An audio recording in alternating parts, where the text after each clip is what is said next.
Hi, I'm Chris with Carnival Cruise Line, and this is episode 246 of Yakety-Yak straight from the Yak's mouth. John Heald, Carnival Cruise Line's brand ambassador, posts on his Facebook page where you can ask him questions. He answers the questions. We read the questions and the answers, and we take the cool, the funny, the lies, the myths, and we put them here for you. So on today's episode, we're talking about where's the hot water for the tea? I can't find it on the Liberty. Cove balconies. Why are some marked as obstructed view? And can you please replace the bar of soap in the bathroom sinks with like a pump or something? Hey, can I bring and wear an inflatable costume? And can we put the mobile trivia across the fleet? And this is straight from the Yak's mouth.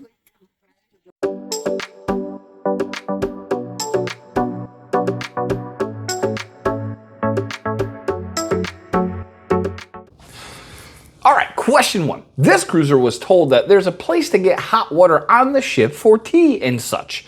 They were on the Liberty last year and they could not find it anywhere. John said you can always get this from the Lido deck in the same area where they have the 24-hour coffee machines available. There's also tea bags and sugar and cream and everything right there too. It's normally a machine in that bank where you hit the button and hot water comes out and you can make your tea or whatever you want to use with it. So it's on Lido deck traditionally where the 24-hour coffee is. Question two.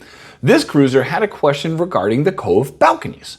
They wanted to know if it is marked as an obstructed view, is that due to the overhead lifeboat or is that for another reason? John said yes, it is the overhead lifeboat and it will still give you a wonderful view. And I agree.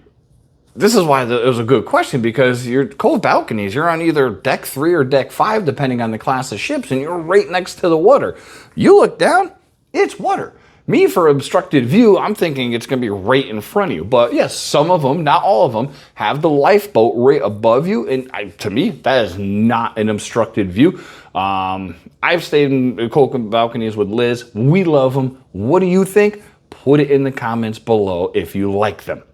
Speaking of like, if you like what you see and you enjoy cruising content, please like and subscribe. We would greatly appreciate that. Question 3. This cruiser asked if Carnival has ever considered replacing the bar of soap in the cabin bathrooms with a refillable hand cleanser, similar to what's in the shower. They shared it could be a cost reduction as well as an environmental benefit. John said he's not sure about this, but he does know that the soap is very popular. Let's see what the future holds, he said. I don't know, it's kind of interesting that the soap's popular. But it's the only option to wash your hands, so it kind of has to be. Me personally, I don't mind the soap. It's a one-time use thing and it gets thrown away. You know, you get kids in cabins, they're going to put stuff inside that soap dispenser, and I don't trust the little boogers. So I'm sticking with the bar soap. I love it, personally. Question 4, sorry. Question 4. This cruiser asked if they were able to bring and wear an inflatable costume like you see here. They heard that someone else tried to do it and they were told to take it off. John said it's because it covers your face and you unfortunately can't wear it. All costumes must not have a fully masked face, so you try to find another one that won't cover your face and it'll be okay. We actually have the giant blow-up dinosaurs, which your face is covered with a little screen, and then we have a flamingo that looks like we're riding a flamingo.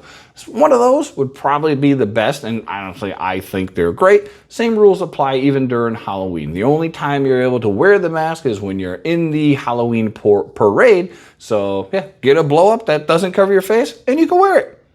Last question. This cruiser would like John to encourage the Beards to spread the mobile trivia across the whole fleet.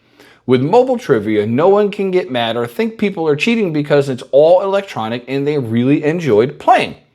John said they are definitely going to be doing this and he will share it with his colleagues. We were just recently on a cruise and they did not have it. It was the old pencil and paper. So if you've been on a cruise that does have the mobile trivia, Put it in the comments. Let us know if you liked it, if it's something that should go everywhere, because I think it would be pretty cool because people can't really cheat because it's on your phone. You have to toggle and Google, and I don't know. I don't even know how it works. Never done it. That's been episode 246 of Yakety-Yak, straight from the Yak's mouth. Thanks for watching. Please take care.